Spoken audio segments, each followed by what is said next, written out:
Bonjour tout le monde, bienvenue dans cette vidéo, dans cette nouvelle série. On va parler déluge avec Thibaut.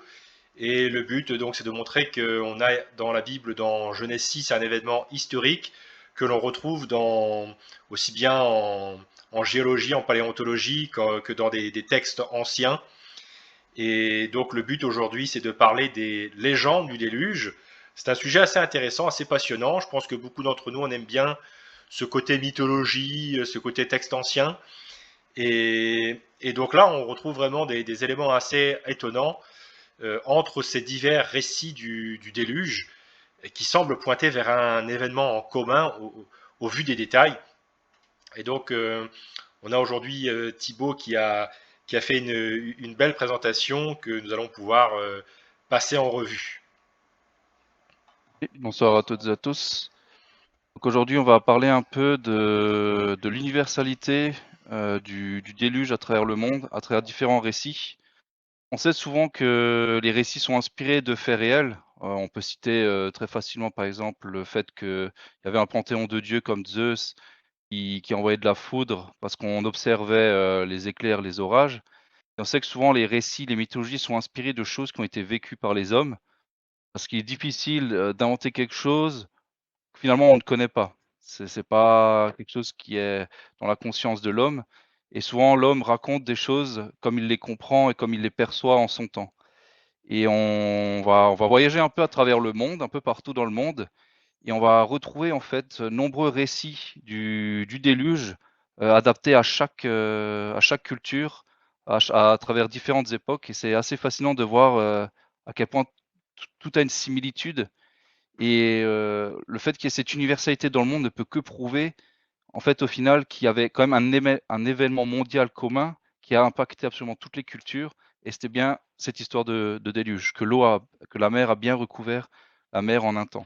Oui, je rebondis juste sur le côté mythe où tu dis que ça dérive souvent d'un récit historique. Et c'est vrai que ça, c'est quelque chose que j'appuie parce que de nombreux mythes, en fait, ils ont une base historique. Et c'est vrai qu'après, avec Mmh, l'effet des siècles qui passent et la transmission orale, il y a des éléments de folklore, il y a des distorsions, bien sûr, qui arrivent. Mais quand on remonte à la base de ces mythes, eh bien, on a une base historique. Et c'est un peu ce qu'on va montrer aujourd'hui. exactement. Donc je vous lance une, courte introduction sur, de tout petits faits, des petites preuves d'un passage de la mer dans des pays où la mer a été retirée à plus d'une centaine de kilomètres. Donc on connaît l'histoire du déluge la plus connue, c'est évidemment celle de Noé dans la Bible. C'est l'histoire du déluge la plus connue et aussi la plus complète. On le verra au fur et à mesure des autres récits. Celle qui donne des informations très importantes comme des dimensions, des temps, des données très précises qui montrent en fait qu'il y a historiquement eu quelque chose qui s'est passé et qui a été enregistré dans des chroniques. On peut retrouver par exemple des traces de déluge aux pyramides de Gizeh en Égypte, près du Caire. On a la présence par exemple dans ces pyramides protozoaires, dans le calcaire numulite qui constitue ces pyramides-là. Et en fait, ces protozoaires, ce sont des tout petits coquillages qui viennent de la mer. Et la première mer est à plus de 170 kilomètres de ce site de pyramide. Donc il était impossible en un temps de pouvoir emmener des pierres aussi lourdes à plus de 170 kilomètres et de pouvoir faire ces pyramides. C'est-à-dire que la matière était déjà présente sur place à ce moment-là. Et comme je suis alsacien, il y a des choses qui me tiennent aussi à cœur. On a dans un petit village qui s'appelle Westalten en Alsace, et ce village se trouve à plus de 450 kilomètres de la première mer, qui a une table fossilisée qui était beaucoup utilisée au temps des druides, par exemple, comme étant une table un peu runique. Une table fossilisée où on retrouve nombre de coquillages et les sillons de fond marin. Et cette table, elle est présente à Westaten, elle était sortie d'une carrière dans les décombres là-bas, dans les carrières de Westalten. Donc c'est vraiment intéressant de voir, et on voit encore dans le Jura, dans les hautes montagnes, il y a énormément de passages de l'eau dans ces montagnes-là. Et c'est très intéressant de voir qu'à travers le monde, on retrouve un peu partout, dans des endroits où la mer est très reculée finalement, des traces d'un passage de l'eau. Et on retrouve en fait ce passage de l'eau aussi dans les récits. Et je pense que c'est un phénomène qui a marqué fortement l'humanité pour que ce récit soit aussi répandu finalement dans le monde. Donc on va faire un petit tour à travers le monde, dans les différents récits, et on va commencer par le plus connu et le plus complet. Et c'est tellement pour moi le plus historique finalement, au vu des données qui sont données, c'est le récit, hébraïque, biblique, donc du déluge de Noé. Donc je vais pas rentrer dans les détails de tous ces mythes ou relire, toutes les légendes, on les connaît. Mais globalement, l'histoire de Noé, c'était dans le temps antédiluvien, donc le temps avant le déluge, où la nature humaine était tellement corrompue que, toute la terre se mourait avec elle. Et Dieu a choisi de vouloir, entre guillemets, «nettoyer» tout ça pour recommencer. Il a choisi Noé, qui était un des descendants de Seth, donc la lignée, d'Adam et Ève qui était restée, entre guillemets «saine», qui était pas de la lignée de Caïn. Noé a été trouvé juste aux yeux de Dieu, était un homme de foi très fort et Noé a donc construit une arche sous les directives de Dieu et Dieu lui a envoyé une série de couples d'animaux pour les sauver, lui avec lui et sa famille également. Dieu a ouvert toutes les vannes de la terre et du ciel, ça a inondé la terre pendant plus de 40 jours et de 40 nuits. La mer était entièrement recouverte et au bout de quelques mois, l'eau a commencé à descendre. Noé envoie le corbeau puis la colombe pour vérifier la descente des eaux. On a bien sûr cette image très connue de la colombe qui revient avec la branche d'olivier qui montre que les premières terres, apparaissent enfin et finalement l'arche de Noé se accoste sur le mont Arara et Noé et sa famille sortent enfin de l'arche, et célèbrent Dieu et Dieu leur fait une promesse, avec le signe de l'arc-en-ciel évidemment qui est très symbolique, de ne plus jamais recouvrir, la terre de l'eau, de plus jamais détruire la terre par l'eau, parce qu'il a énormément souffert en fait de ce déluge, mais par Noé, la nature humaine a pu recommencer sur, une base entre guillemets, plus saine. Donc ça, c'est vraiment le mythe, enfin le récit le plus connu, parce qu'en fait, il nous montre énormément de détails. On a les dimensions de l'arche, on a les temps de pluie, on a les temps de sortie, on a une explication aussi des temps de l'homme, comment c'était à cette époque-là. On a très, très peu de récits antédiluviens et la Bible nous montre en fait comment la terre était à ce moment-là et c'est très, très intéressant et très important. On aura Les Bi l'occasion de revenir sur les conséquences du déluge, parce que c'est vrai que c'est quelque chose oui, d'assez énorme, où, où on a la séparation des continents, l'élévation des hautes montagnes, mmh, le creusement on a des plongé, profondes ouais. vallées. Et donc, c'est des choses assez passionnantes qui nous restent à développer sur cette chaîne. Et bien sûr, ça, c'est la revendication biblique. C'est ce qui est dit dans le texte biblique. Maintenant, nous, notre Mmh. objectif, c'est de savoir est-ce que c'est vrai. Est-ce que c'est vrai? Donc, nous, Ah, évidemment, en tant que chercheur de chrétiens, vérité. on a fait ces recherches-là depuis des années, et donc on est convaincu que c'est vrai, parce qu'il y a les preuves géologiques, paléontologiques. Tu parlais des passages de l'eau, hein, et bien sûr, on pourrait aussi parler, c'est peut-être ce que tu as prévu, des fossiles hein, qu'on retrouve sur les sommets des montagnes, les fossiles marins. Et, Oui. et donc même à travers le monde, c'est vrai que les couches géologiques, on a des séquences qu'on retrouve dans le monde entier, des séquences cohérentes. Et ça, c'est vrai qu'aussi, ça semble demander une cause globale pour expliquer ça. Là, on va commencer à regarder ces déluges à droite et à gauche du monde, parce que finalement, si aussi bien en Amérique du Sud, du Nord, en Afrique ou en Australie, en Asie, on retrouve des récits du déluge avec des peuples qui n'étaient plus en contact, eh bien, ça semble montrer quand même qu'il y avait un souvenir de ce déluge mondial. Donc, je te laisse Ouais. continuer. Mon objectif vraiment aujourd'hui, c'est de montrer en fait cette universalité d'un phénomène mondial qui a marqué, l'histoire des peuples du monde et en fait pour moi c'est une preuve évidente qu'il y a eu un phénomène commun à toutes les cultures. C'est quelque chose qu'on le déluge ne peut pas être nié, déjà rien que fait par ces récits et puis évidemment, il y aura d'autres vidéos qui vont compléter avec, cette fois des choses plus concrètes en termes de paléontologie, sédimentologie et cetera, qui montreront vraiment les traces physiques, d'un déluge mondial. Donc c'est vraiment un dossier complet sur le déluge qu'on propose avec une introduction un peu plus mythologique qui permet d'introduire vraiment ce phénomène qui est extraordinaire. Donc on va faire un petit tour maintenant chez les Égyptiens. Donc, il y a pas grand-chose chez les Égyptiens, mais on parle du dieu Thème, qui était responsable, d'une inondation dans les premiers âges, qui avait recouvert toute la terre et détruit toute l'humanité, donc il y a beaucoup de similitudes de nouveau et à l'exception de ceux appelés du bateau Thème, donc c'était, une troupe d'hommes et de femmes qui ont été sauvés par Thème lui-même, qui leur a construit un bateau et qui les a portés, pour les sauver de cette inondation. On en sait Pas plus, il y a très, très peu d'informations sur, sur ce mythe-là égyptien, mais ils ont retrouvé pas mal de hiéroglyphes et de plaques, qui en parlaient avec cette représentation de thème qui porte, un bateau et un ensemble d'hommes et de femmes dessus. Donc on a vraiment nous on retrouve le bateau, le déluge, on retrouve aussi, la destruction de l'humanité.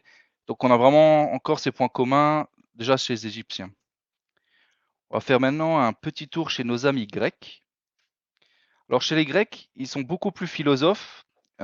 C'était des personnes plutôt qui étaient dans la pensée, dans l'intellect, et eux se sont plutôt inspirés du déluge pour en faire des rhétoriques ou des sophismes autour de ce déluge. Donc on a plusieurs histoires. Donc le premier, on a le déluge d'Ogysès qui parle de la période primordiale de la création, qui parle d'un déluge dans cette période-là. Le déluge de Deucalion, donc ce serait un déluge provoqué par Zeus qui laisse seulement deux survivants, Deucalion et Pyrrha, et qui repeuple la terre. Donc on retrouve un peu cette histoire avec Noé et sa famille. On a le déluge de Pline l'Ancien, donc on parle des Ombriciens ou des Zombiens qui auraient survécu aux pluies lorsque la terre était inondée. Donc ce serait un peuple qui aurait survécu et qui serait un peuple qui aurait repeuplé la terre derrière. On a les déluges de Platon, donc la fameuse légende de l'Atlantide très connue, dans le Critias, donc qui parle d'une submersion brutale d'une île sous la mer, avec une destruction totale de ce peuple qui se serait élevé par-dessus les dieux par leur technologie et leur savoir. Donc on retrouve un peu aussi cette rébellion face à Dieu finalement. Et Platon relate aussi d'un déluge dans le livre 3 des Lois, où il y a des habitants de la montagne qui auraient survécu. Donc on retrouve aussi cet accostage sur le mont Ararat qu'on retrouve chez Noé. Donc c'est toujours un peu des petites bribes d'histoire, des petits morceaux de légende comme ça, très peu complètes, mais qui parlent toujours du même phénomène et un peu toujours des mêmes faits. Et on a enfin le mythe de Philémon et Baucis. Donc c'est un couple qui a été sauvé par les eaux, par Jupiter. Donc là, on est dans une période où la mythologie grecque et romaine commence un peu à se mélanger, mais on retrouve encore ce couple sauvé par les eaux, par le dieu des dieux, donc Jupiter ou Zeus, qui aurait provoqué ce déluge pour anéantir l'humanité. On va ensuite faire un grand, grand voyage à travers l'océan pour se retrouver chez les Aztèques. Donc là, on change carrément de continent, on va très très loin. Donc les mythologies aztèques et mayas sont assez rares, mais on en a quand même quelques-unes et j'en ai quand même trouvé quelques-unes qui parlent, de déluge. Donc on a la légende des soleils, donc c'est un déluge aztèque. Donc dans la cosmogonie des Aztèques, les 5 mondes, chacun gouverné par un soleil. Donc je ne vais pas rentrer dans le détail de cette cosmogonie qui est assez complexe chez les Aztèques. Oui. Dans le mythe cosmogonique des Aztèques, on raconte l'existence de 5 mondes, chacun gouverné par un soleil différent. Et en fait, chaque soleil est un peu une divinité pour les Aztèques. Ces mythes expliquent souvent la création et la destruction de mondes successifs, souvent des périodes. Donc c'est toujours un renouvellement, une renaissance, destruction, etc. Ces soleils ont été créés par les 4 dieux primordiaux, donc Tlaloc, Tezcatlipoca, Quetzalcoatl et Chalchiuhtlicue. Alors j'ai une très mauvaise prononciation, j'ai pas du tout dans la langue aztèque. Et on sait que le 4e soleil, du coup, celui de l'eau, qui a été créé par Tlaloc, le dieu de la pluie, ou la déesse de l'eau vive, a créé une pluie sans fin qui s'abat sur les hommes et immerge toute la terre. Et seuls les poissons ou des hommes transformés en poissons survivent à la fin. Donc on a voilà, une légende un peu réadaptée, mais on voit qu'il y a quand même encore des hommes qui survivent suite à un déluge, que les dieux ont décidé pour détruire une étape de création. Pardon. On a aussi l'histoire de Cox Cox, donc c'est un autre déluge aztèque encore. Donc on a l'humanité qui est submergée par un déluge, on ne sait pas d'où ça vient, mais voilà, on sait que l'humanité a été submergée par un déluge. On a un homme, Cox Cox, et sa femme, Xochiquetzal, qui sont sauvés dans une toute petite barque. Ils accostent sur une montagne, tiens, encore une montagne, qui s'appelle le Coluacan, et ils ont beaucoup d'enfants, ils repeuplent la terre. Ces enfants naissent au début muets jusqu'à ce qu'une colombe leur transmet la langue, mais toutes différentes pour se comprendre. Donc là, on commence même à arriver vers le mythe de Babel, où il y a la différenciation des langues. Donc c'est vraiment très intéressant de voir que par-delà le monde, on a énormément de similitudes. Et c'est vrai que souvent les personnes qui sont très rationnelles disent oui, bah, les légendes des hommes, c'est pour un peu les naïfs, les bêtes, les gens qui ont pas peu de réfléchi. Ça rend des légendes parce qu'ils comprennent pas ce qu'ils observent. Mais quand un ensemble de peuples dans le monde entier observent la même chose et le racontent avec leurs mots, avec leur épopée, on peut que retrouver des choses communes, des choses qui sont vraies. On a aussi les hommes des bois, donc ça c'est plutôt un déluge maya. Donc c'est inscrit dans le Popol Vuh, c'est un texte historique colonial de l'époque. Donc les dieux créent les premiers hommes debout, mais sont incapables de parler, et une fois la boue sèche, ils tombent en poussière. Ils créent ensuite une deuxième. Donc là, on retrouve un peu l'homme né de la poussière, entre guillemets. Ensuite, ils créent une deuxième race d'hommes, qui sont celles des hommes des bois, qui sont dotés de parole, mais ils sont incapables de bouger. Et étant jugés imparfaits, ils sont éradiqués par un déluge provoqué par les dieux.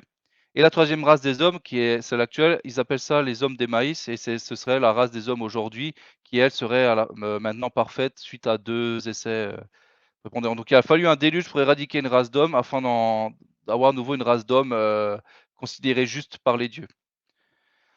Et on a fait un déluge inca, qui raconte que les eaux s'élèvent au-dessus des plus hautes montagnes du monde. Tout ce qui a été créé, hommes comme animaux, périssent. Et il y a seulement un homme et une femme qui flottent dans une petite boîte qui sont sauvés. Donc on en sait très peu, mais on a de nouveau cette notion de bateau et de couple qui est sauvé. Voilà pour l'Amérique du Sud. On va remonter un peu plus au nord chez les Amérindiens, avec 2 petites légendes indiennes du coup, enfin amérindiennes, pardon. Donc dans la tribu des Mandans, on a la légende du Lone Man.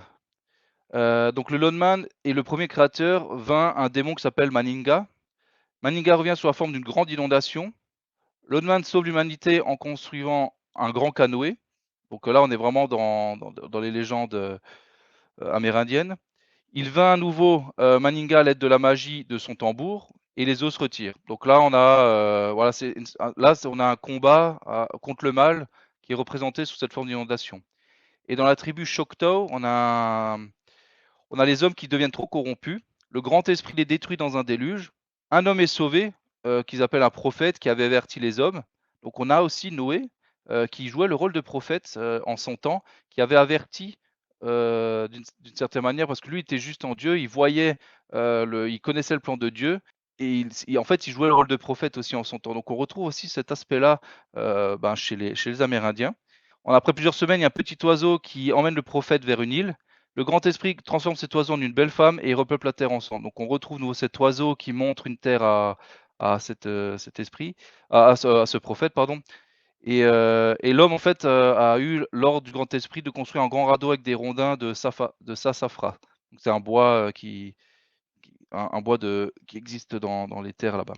Donc voilà pour l'Amérique du Nord. On refait un bond chez nous, chez les Européens, donc avec quelques légendes, notamment nordiques, germaniques. Donc une des premières légendes qui me tenait un peu à cœur, c'est un folklore alsacien que j'ai retrouvé dans un livre sur les différents mythes et légendes alsaciens, qui m'avait été offert. Et j'ai retrouvé en fait dans ce livre un ensemble de mythes qui parlent quand la mer recouvrait l'Alsace. C'était vraiment le titre, quand la mer recouvrait l'Alsace. Et je dis tiens, c'est intéressant parce que on en parle peu finalement. Et puis là, on voit qu'il y a un ensemble de mythes. Et ces folklores alsaciens, alors c'est des folklores qui sont très divers, hein, comme le folklore alsacien est assez particulier, c'est plutôt un folklore oral. C'est le journaliste qui a écrit le livre, allait chercher un peu partout dans les différents coins de l'Alsace, dans les Vosges, des choses communes. Et en fait, tout le monde parle d'un climat tropical en Alsace comme en Afrique. Il parlait aussi de personnes très grandes qui habitaient à l'époque en Alsace. Donc on retrouve un peu cette idée de géants, de néphilim qu'on entend parler dans la Bible. Aujourd'hui encore, certaines personnes, enfin en tout cas c'était ce que racontaient les grands-parents ou les arrière-grands-parents, ils retrouvaient dans le jardin des ossements d'animaux tropicaux qui ne devaient pas exister à l'époque. Il semblerait qu'il y aurait des ossements d'éléphants et de lions qui ont été trouvés dans des jardins en Alsace, donc ça c'est étonnant. Et il y a une légende qui raconte du tout au temps où la mer recouvrait toute l'Alsace, seul le sommet des Vosges dépassait de l'eau. Donc après, chaque culture a sa montagne favorite. En Alsace, c'est évidemment les Vosges. Quand l'eau se retira, il survint des Vosges un géant qui appelait Vosgeos, donc qui donna le nom à la montagne, finalement, les Vosges. Ce géant aimait chasser et boire toute la journée, et pendant une chasse, le géant se mit à uriner et donna naissance aux différentes rivières du coin, donc la Sarre, la Bruche et la Plaine. Et donc ça, c'est vraiment une légende très folklorique, mais qui montre que même en Alsace, on avait cette conscience que les eaux recouvraient la mer. Et on parle aussi dans ces légendes d'Alsace de nains, d'ondins et même de pirates et de bateaux phéniciens qui auraient navigué sur les mers au-dessus de l'Alsace. Et dans les années 1700 et 1800, il y aurait certaines personnes qui auraient accroché des anneaux au sommet des montagnes pour représenter ces temps où la mer recouvrait l'Alsace et pour raconter que les bateaux amarraient au sommet des montagnes dans ces temps-là. Donc je trouve ça assez fascinant en fait de voir que même dans les tout petits folklores, on retrouve vraiment cette présence de la mer sur la terre. Et on va aller dans un côté un peu plus nordique cette fois, chez les Vikings. Donc on a la légende de la mort d'Ymir. Donc Ymir étant le premier géant, il a été jugé trop brutal. Donc chez les Vikings, on aime toujours la brutalité et le sang, on verra. Odin et ses fils décident de le tuer. Son sang inonde Jotunheim, donc le monde des géants, et noie toute la race des gens, sauf Belgémir et son épouse. Donc on retrouve à nouveau un couple qui est sauvé et une inondation générale. Bon là c'est avec du sang, donc c'est bien viking comme on aime. Et le corps d'Ymir est emmené par Odin au gouffre de Ginnungagap. Son corps sans vie, et par son corps sans vie, il crée les hommes et le monde des hommes, Midgard. Donc voilà, on retrouve à nouveau cette jeunesse, cette recréation après le déluge. On a la légende aussi du loup Fenrir, pardon, donc il y a un autre déluge scandinave. Le loup Fenrir, en priant de colère, fait trembler le monde entier, même Yggdrasil, le grand arbre, est secoué. Les montagnes s'effondrent et se dévisent de haut en bas. Donc là, on retrouve un peu cet aspect de la Pangée qui avait séparé les continents, où le déluge avait séparé les continents, et tout était ébranlé, la terre était sans dessus dessous.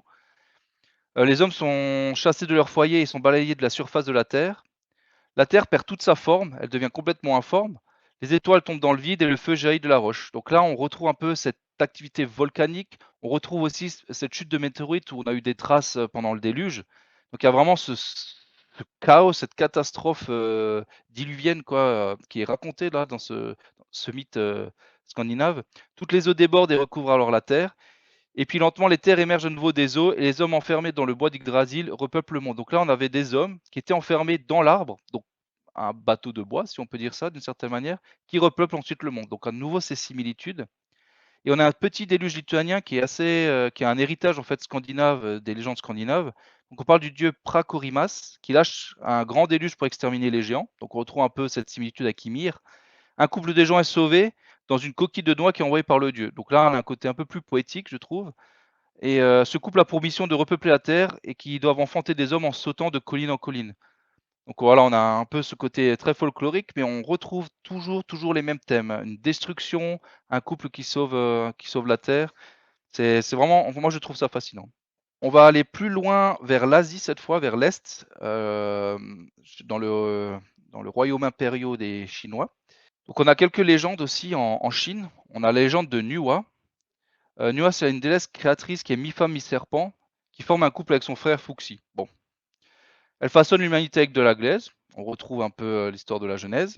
Le déluge survient par le combat de Gong et Zurong qui provoque l'effondrement des piliers célestes, laissant la rivière s'écouler et inonder la terre. Donc là, ici, on retrouve ce déluge, aussi des eaux qui tombent du ciel. Et Nuwa, qui est affligé par ce déluge, colmate le ciel pour sauver l'humanité. Donc là, voilà, on a une intervention où les eaux cessent. Dans la Bible, il est dit que Dieu ferme les vannes du ciel. Là, on retrouve cette Nuwa qui colmate le ciel avec une grosse roche pour sauver toute l'humanité. Il y a un autre déluge chinois qui parle que la terre était embranlée jusqu'à ses fondements. Le ciel coule plus bas vers le nord et les astres changent leur mouvement. Donc il y a un ébranlement céleste à ce moment-là. La terre s'effondre complètement et les cieux de son sein précipitent vers le haut et débordent sur la terre. Donc il y a toute l'eau des cieux qui déborde sur la terre et qui recouvre la terre. Donc c'est vraiment un folklore chinois assez fin, mais qui nous donne quelques indices quand même, qui nous rappellent que la terre a été ébranlée et a été recouverte d'eau par le ciel. Et on a aussi le folklore des Banars. Donc c'est un déluge qui se manifeste jusqu'à ce que les eaux atteignent le ciel et que les êtres vivants périssent. Donc là, on a vraiment une montée d'eau très grande.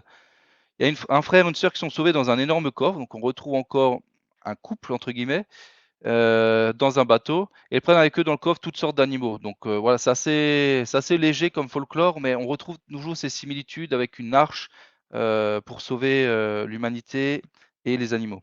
On descend un peu plus bas au nord, en Australie, chez les aborigènes, qui ont aussi leur lot de folklore. Donc on a l'histoire de Tidalik la grenouille.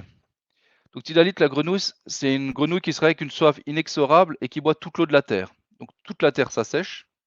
La terre devient si aride et sèche que les animaux manigancent un petit stratagème pour faire rire la grenouille et la faire recracher son eau. Donc chacun de leur tour, les animaux, ils tentent de faire rire la grenouille sans succès. Et alors l'anguille qui a une idée et qui se tortille devant la grenouille, qui fait une espèce de danse un peu bizarre et provoque une hilarité mystérieuse de Tidalik. Et par cette hilarité, la grenouille recrache toute l'eau et provoque un déluge sur la terre.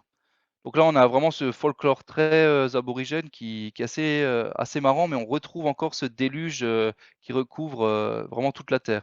Et c'est assez étonnant d'avoir des légendes comme ça dans un pays comme l'Australie qui est très sec et très aride, où ils reconnaissent que, eh ben, un temps, il y a eu un déluge. Donc il y a quand même des choses qui sont héritées. Et on a aussi la légende de Punjil. Donc il y a une inondation qui recouvre les montagnes. Les Nurumbungutias, ce sont des hommes et des femmes spirituels qui se noient. Il y en a d'autres de ces hommes spirituels comme Punjil qui sont rattrapés par un tourbillon, donc une sorte de tornade, qui sont sauvés. Les eaux se retirent, les montagnes apparaissent à nouveau, et le fils et la fille de Punjil deviennent les premiers vrais hommes. Donc on a une sorte d'intervention divine qui sauve Punjil, et les enfants de Punjil repeuplent la terre par la suite. Ensuite, on va faire un grand voyage vers l'ouest, et on va se retrouver chez les hindous, qui est aussi une grande culture. Donc on a une histoire hindoue, celle de Manu et Matsyaya. Donc c'est une histoire qui est racontée à travers le Pralaya. C'est un texte qui vient du sanskrit dissolution, destruction. Donc c'est un texte qui parle d'une destruction. Chez les hindous, il y a souvent aussi cette connotation de destruction, de régénération. On a par exemple Bouddha qui est représenté parfois comme un dieu destructeur, comme l'avatar d'un dieu destructeur, parfois comme comme l'avatar d'un dieu créateur. Donc on retrouve toujours un peu ce phénomène cyclique chez les hindous. Donc on a le Manu, le premier homme qui rencontre Matsaya, qui est un poisson. Matsaya demande l'aide et la protection de Manu, qui lui semble être un pêcheur au vu du texte. Matsaya révèle alors, en échange de l'aide de Manu, une arrivée imminente d'un grand déluge qui engloutira toute la terre. Matsaya, le poisson, conseille donc à Manu la fabrication d'un bateau pour se réfugier avec les animaux, les graines et les 7 grands anciens. Alors j'ai pas trouvé ce que c'était ces 7 grands anciens, mais je pense que ça fait partie un peu des mythologies hindoues. Ça doit être un groupe de dieux ou de sages en tout cas. Les flots sont trop agités et Matsaya se manifeste alors sous la forme d'un autre grand poisson géant et aide Manu à causer au sommet d'une montagne le temps de la décrue. Et Matsaya se révèle alors comme l'avatar du dieu Vishnu, et puis après on a aussi nouveau la terre qui est sauvée, etc. Donc on a à nouveau ce déluge, on a à nouveau la terre, enfin un homme qui doit sauver les animaux et ici il sauve même les plantes en l'occurrence, et un groupe d'anciens, donc peut-être des grands sages. Et on a à nouveau l'accostage au sommet d'une montagne, etc. Donc voilà, on a à nouveau toutes ces similitudes. Et on va finir enfin chez les Perses qui ont la plus grande bibliothèque en fait de mythes autour du déluge. On peut penser que c'est logique parce qu'en fait ils étaient voisins finalement du peuple d'Israël, si on peut dire ça comme ça. Et il y a énormément de similitudes aussi avec le déluge de Noé, et qui a été bien sûr réinterprété du côté des Perses, on verra avec leur divinité et leur folklore. Donc on va tout d'abord parler du déluge masdéen. Donc il y aurait le démon Markusha qui sème une inondation. Donc là on retrouve encore ce démon comme chez les Amérindiens avec Mungata, et qui provoque de terribles sécheresses et un long hiver de 7 ans sur Terre. Le dieu Ahura Mazda informe Yima des futures catastrophes pour contrer le démon. Donc Yima, je pense que c'est un humain qui a été élu par le dieu du bien, le dieu de lumière, Ahura Mazda, que Markusha va semer une destruction. Et Yima a ordre de construire un espace souterrain pour s'y réfugier avec une poignée de bons hommes et différentes espèces d'animaux et de végétaux. Donc là, il ne construit pas une arche, mais il construit un abri pour se protéger des futurs cataclysmes provoqués par ce démon. On a ensuite des déluges mésopotamiens. Donc on a le déluge de Ziusudra. Donc Ziusudra aurait été un roi pieux et qui entend à travers un mur le conseil des dieux qui décide de détruire l'humanité. Le dieu solaire Utu réchauffe la terre alors avec la lumière et la chaleur. Il échappe au déluge et offre des sacrifices aux dieux. Donc le dieu Utu fait descendre l'eau par la chaleur. Ziusudra sort de son arche et offre des sacrifices aux dieux. Et ensuite, ce Zuzudra est déifié et envoyé à Dilmun, une sorte de terre de paradis, donc il est élevé comme un semi-dieu à ce moment-là. Donc là, on a vraiment une histoire euh, très concise, en fait, très rapide, où les dieux décident de détruire l'humanité, ils sauvent un homme, et cet homme est ensuite sauvé par les dieux. On a aussi l'histoire de Xisuthros. Donc ça, c'est assez intéressant, cette histoire de Xisuthros, parce que c'est un peu un mythe transversal entre la culture grecque et la culture babylonienne. Donc c'est raconté par le prêtre babylonien Bérosos, qui a vécu au IIIe siècle avant Jésus-Christ. On a Chronos, donc là on a un titan grec qui apparaît dans un rêve à Xisouthros et qui lui dit de construire un bateau car un déluge arrive pour détruire les hommes. Il doit prendre avec lui sa famille, les animaux et des provisions pour vivre. Donc là on retrouve un peu les similitudes avec le déluge de Noé. À la fin du déluge, Xisouthros envoie des oiseaux pour voir le niveau de l'eau. Donc on retrouve encore ces similitudes. Et quand les oiseaux ne reviennent pas, il sort du bateau avec sa famille et reconstruit les grandes villes et les temples, dont Babylone. Donc là, on a cette reconstruction vraiment du royaume babylonien suite au déluge, qui semblerait pour eux était le premier grand royaume des hommes, des nouveaux hommes en tout cas. On a ensuite la grande légende d'Atrahasis. Donc là, on commence à rentrer dans les très grandes légendes, les un peu plus complètes, un peu plus riches en informations. Donc on a la légende d'Atrahasis, donc c'est un des grands déluges célèbres mésopotamiens. On a le dieu Anu qui représente la terre, Enlil l'eau et Enki les souterrains qui façonnent la terre, avec d'autres dieux dont Ea, Beletili et Ka, avec l'aide d'autres dieux, donc Ea, Beletili et la chair sacrifiée de Getsu-E, ils forment l'argile qui forme les hommes. Donc avec l'aide de Dieu, ils sacrifient un dieu pour créer l'argile qui va former les hommes et la vie. Les hommes se multiplient, mais sont beaucoup trop bruyants, ce qui empêche les dieux de dormir. Donc on a vraiment cette multiplication des hommes et ce tumulte sur Terre, qu'on retrouve d'une façon beaucoup plus violente dans la Bible. Donc on explique vraiment la corruption des hommes. Là, ce serait un tumulte bruyant. Les dieux envoient alors par période de 600 ans différents fléaux, maladies, famines. Donc on retrouve un peu le culte masdéen avec ce démon qui envoie différentes catastrophes. Un déluge est finalement envoyé pour anéantir toute l'humanité. Et Enlil et Enki, donc le dieu de l'eau et le dieu des souterrains, ils se querellent. Enki, alors, dans sa rage contre Enlil, révèle alors à Atrahasis, donc un homme, le plan du déluge et l'encourage à construire un bateau en démontant sa propre maison pour sauver les animaux. Atrahasis doit recouvrir son bateau de bitume et le sceller avec. Donc là, on retrouve des informations beaucoup plus précises déjà sur la fabrication d'un bateau, donc c'est assez intéressant. On a Hadad, le dieu des tempêtes, qui a une tempête furieuse et fait périr tous les hommes par cette inondation. Les dieux finalement se blâment et s'apitoient sur ce déluge parce qu'ils voient vraiment le mal qui a été causé aux hommes et finalement se retrouvent sans l'humanité. Atrahasis s'échoue enfin et offre des sacrifices aux dieux qui, eux, se ruent comme des mouches autour de ce sacrifice. Donc on a vraiment ce côté assez démoniaque un peu de ces dieux qui s'arrachent autour d'une chair sanglante. On a finalement Enki qui est jugé par les dieux pour avoir révélé le déluge à Atrahasis, pour avoir entre guillemets un peu trahi le secret des dieux.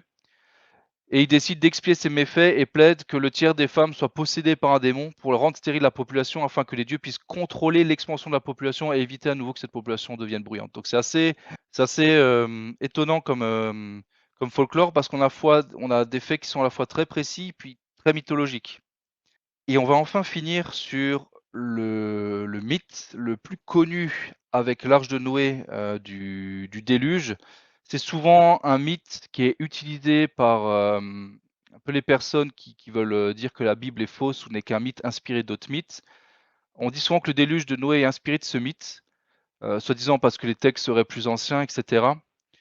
On fera une vidéo qui va parler plus en détail de ce mythe, qui est très très intéressant, et on le mettra en confrontation avec le déluge de Noé, et on verra vraiment que le déluge de Noé, tel qu'il est raconté, tel qu'il explique, a tous les arguments de la science, de la paléontologie, de la sédimentologie, etc., qui montrent que le déluge de Noé a vraiment existé et que l'épopée de Gilgamesh finalement n'est qu'un autre mythe inspiré de ce déluge. En général, on a un récit historique et après, au fur et à mesure du temps, il va devenir mythologique parce qu'il y a des Oui, éléments de folklore et puis il y a la transmission orale qui n'est pas totalement efficace. Et c'est vrai que quand on regarde le déluge de Noé et son aspect réaliste et l'épopée de Gilgamesh avec tout son folklore, on voit bien que c'est beaucoup plus logique de penser qu'on est parti du déluge biblique, du déluge sérieux, si je puis dire, à un déluge folklorique que l'inverse. En général, on fait complètement. des mythes à partir de l'histoire, mais on ne fait pas de l'histoire à partir des mythes. Donc il y a cet argument-là, avec d'autres qu'on proposera sur les mécanismes du déluge, le bateau, hein, parce que c'est deux bateaux Mmh, complètement différents, dont un complètement, ouais. n'est pas du tout fiable hein, dans l'épopée de Gilgamesh. Et donc c'est vrai que ça, c'est des choses qui ont été réfutées déjà il y a longtemps, que le déluge du biblique n'est pas inspiré de l'épopée de Gilgamesh, mais c'est vrai que comme c'est un argument qui fait beaucoup plaisir aux critiques, il est très utilisé Et donc on aura à cœur, nous, de À tort, montrer ouais. de manière factuelle que cette épopée de Gilgamesh en fait, elle dérive plutôt du déluge biblique, de cet événement réel, que l'inverse, quoi. Clairement, clairement. Et on va même déjà, enfin en tout cas, si on prend un peu de recul en relisant le déluge biblique et là en relisant rapidement cette épopée que je vais résumer, on va très vite se rendre compte que le déluge tel que raconté dans la Bible semble être plutôt une chronique historique existante avec des faits, avec des, comme on a dit, des dates, des dimensions, des choses qui sont physiques, qui n'ont pas, entre guillemets, d'importance dans un mythe ou dans une histoire qu'on raconterait de génération en génération. On a vraiment des informations détaillées qui, en fait, nous montrent une réalité. Alors que l'épopée de Gilgamesh, on voit que tout est romancé, poétisé dans, comment dire, dans une mythologie mésopotamienne, quoi, finalement. En plus, c'est une épopée composite, l'épopée de Gilgamesh. On Oui, sent on récupère beaucoup d'histoires, notamment le déluge d'Atrahasis dont tu parlais juste avant, et on en fait une espèce de mix, mais c'est pas du tout quelque chose de comparable en structure au récit biblique. non, pas du tout. C'est même assez, on va dire, ça part un peu dans tous les sens, je trouve, cette épopée de Gilgamesh. On peut dire, selon les divers récits que tu as lus sur les mythes du déluge, on retrouve également cette notion de sacrifice après l'inondation. Et ça, c'est Mmh. également la même chose que Noé quand il est sorti du bateau et qui a offert un sacrifice à l'Éternel. Et On retrouve un petit peu des éléments comme ça, comme les animaux qui doivent être sauvés, et ce côté mondial, ce côté jugement du Dieu ou de plusieurs dieux. Et donc, je voulais aussi terminer avec le dictionnaire du folklore, de la mythologie et des légendes, qui mentionne ceci. Un cataclysme mondial au cours duquel la Terre a été inondée ou submergée par l'eau, un concept que l'on retrouve dans presque toutes les mythologies du monde. Donc ça, c'est écrit par des gens qui, bien sûr, ne reconnaissent pas le déluge biblique et qui vont essayer d'expliquer les choses différemment, mais qui voient qu'effectivement, on a un déluge un petit peu semblable. Et le dictionnaire dit ensuite ceci, les dieux ou un dieu décide d'envoyer un déluge sur le monde, généralement en punition d'un acte, d'un tabou cassé, de la mort d'un animal, mais parfois sans raison. Certains êtres humains sont avertis ou cela vient sans avertissement. Si avertis, les gens construisent une sorte de navire, comme une arche, un bateau, un grand canoë, ou trouvent d'autres moyens de s'échapper, comme escalader une montagne ou un arbre en croissance, une île flottante, une calebasse, une noix de coco, une tortue, une grotte de crabe, etc. Parfois, ils sauvent également certaines choses essentielles à la subsistance, comme la nourriture, rarement des animaux domestiques. Le déluge vient de la pluie, de vagues énormes, un conteneur cassé ouvert, le ventre d'un monstre percé, etc. Des éclaireurs d'oiseaux et de rongeurs sont souvent envoyés, mais ce n'est pas universel. Une fois le déluge terminé, les survivants se retrouvent sur une montagne ou une île. Parfois, ils offrent un sacrifice non universel, puis repeuplent la terre, recréent des animaux, etc. par des moyens miraculeux. Et donc, quand on voit ces similitudes qu'il y a avec les couples d'animaux, le jugement des dieux, etc., c'est vrai que c'est assez compliqué d'expliquer ça par des légendes indépendantes et des inondations locales. C'est beaucoup plus logique de dire qu'il y a un déluge mondial qui s'est répandu par les descendants de Noé à la tour de Babel et qu'effectivement, avec l'éclatement de l'humanité, il y a une perte de technologie, une perte de savoir. Il restait une bribe de ce qui s'était passé, mais c'est vrai que sans des écrits, eh bien les peuples, que ce soit les aborigènes ou les aztèques, etc., ils ont pas réussi à maintenir le texte tel qu'il était à la base ou le récit tel qu'il était à la base. Et maintenant, c'est vrai que ça va être l'effet des paradigmes. C'est vrai que si on appartient au paradigme qui rejette complètement la Bible et si on est athée, effectivement, on va à chaque fois essayer d'étudier ces preuves-là dans le sens qui nous arrange. Et nous, c'est vrai que ce qu'on propose là, c'est d'examiner ces preuves-là et d'en venir aux explications les plus logiques, en fait. Parce que c'est vrai que dire que plein d'inondations locales auraient donné des récits similaires avec des détails similaires, c'est beaucoup moins logique de dire qu'il y a une eu un folie. déluge global, quoi. Et voilà, et je pense que la Bible, elle s'est tellement dédouanée, elle s'est tellement prouvée au fil des siècles et des millénaires, avec de nombreux synchronismes entre l'archéologie et les récits bibliques, et même le côté scientifique, hein, où on voit ce dessin intelligent dans la nature et on le voit dans la Bible. Alors pour conclure cette première vidéo sur le déluge, moi vraiment ce qui m'a vraiment fasciné dans cette recherche, c'est de voir à quel point quand on creuse un peu la vérité, pour peu qu'on la cherche, on trouve très vite en fait un chemin qui nous mène irrémédiablement à finalement la réponse à la vie, qui est Jésus qui avait dit: «Je suis le chemin, la vie, la vérité». La vérité est en lui et encore une fois, il le prouve, par sa parole. Ce qu'il a dit il y a déjà des milliers d'années, aujourd'hui se prouve encore et est répandu dans le monde entier. Alors, bien que ça a été dérivé, bien que ça a été dévié par les cultures, bien qu'il y a eu une transmission qui s'est perdue, le récit biblique reste le plus concret, le plus complet et a survécu au temps. Et ça, si c'est pas une preuve, miraculeuse face à les, toutes les légendes du monde entier, c'est le seul récit qui a survécu au temps et moi, je trouve ça juste, merveilleux. Je rends gloire à Dieu pour ça parce qu'il manifeste encore une fois sa gloire, même dans les petites choses. À très bientôt, merci. Merci à tous.